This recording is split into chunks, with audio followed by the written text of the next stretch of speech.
For the rest of this season, based on what we've seen, who do you think fares better? Who would you rather have as your starting quarterback, Andrew Luck or Cam Newton? I think you'd be crazy to take Andrew Luck for the rest of this season. Nobody can even identify exactly what's wrong with him. We just know that everything's wrong with him. Mm-hmm. Handsome Hank. I'd agree. I don't know how you. I mean, on the basis of everything we've seen through the 8 weeks that we've had so far, I don't know how you would possibly choose Andrew Luck over Cam Newton. It was a funny transition, too, on the Monday night broadcast, John Gruden. Well, clearly something's wrong with Andrew Luck. Then he turns it on in the fourth quarter. Andrew Luck's amazing. Like, was he hurt or is he not hurt? And what about, I'm not going to get up on Mount Pius about it, but I also don't really love when teams do that, when players do that. You don't acknowledge you're hurt in advance, but then when things go sideways, oh yeah, you know what, he's hurt. That's what the problem is. Yeah, but I think to be fair to Andrew Luck, I'm not sure that's what's happened in this situation. I don't think he's really acknowledging it. And I think I think the thing that gets me is when players don't tell people they're hurt and want to carry on playing, and it's to the detriment of the team. Right, that's what I'm saying. That's what I'm talking about. Right, okay, I thought you meant like publicly saying it, but I don't think he's even telling people in the team how much pain he's in. All right, well then whoever is responsible for this, and by the way, it's ironic for the Indianapolis Colts, who are very buttoned down about the rules. You can't do anything against the rules.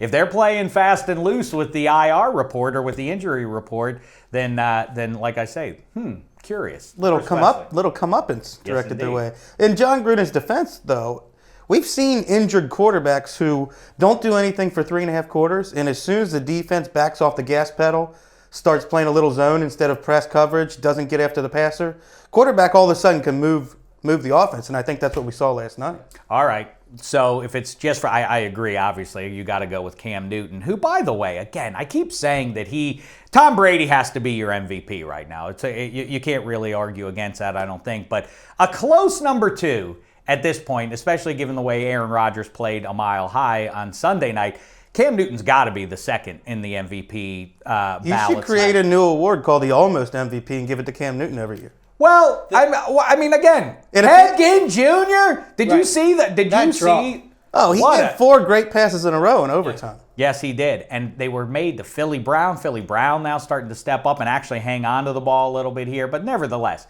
Philly Brown and Ted Ginn Jr. are his dirty starting receivers. Right. And they're 7-0. And that's the V. Shout out the number 1. That's the V in MVP. I mean, he's putting Brady's playing out of this world, but he's doing it with Gronk and Edelman and Deion Lewis and some really nice pieces around him. What Cam's doing with it's really basically... Greg Olsen is very good. I'm not refuting that. Jonathan Stewart is good, but not to the same level. No. But like you say, with Philly Brown and Ted Ginn, being able to do that is pretty incredible. Who would you rather have for the next 5 years, let's say? Andrew Luck or Cam Newton? If I'm starting this imaginary franchise, I would take Cam because I think I'd sell more tickets that way. I'm all about Andrew Luck. But I'm all about the economics. Explain that one. Explain the Andrew. I'd be interested in your analysis as to why. I think he's going to be one of the greatest quarterbacks in NFL history. I think this is a bump in the road, and I think he does just about everything better than Cam Newton when he's going right.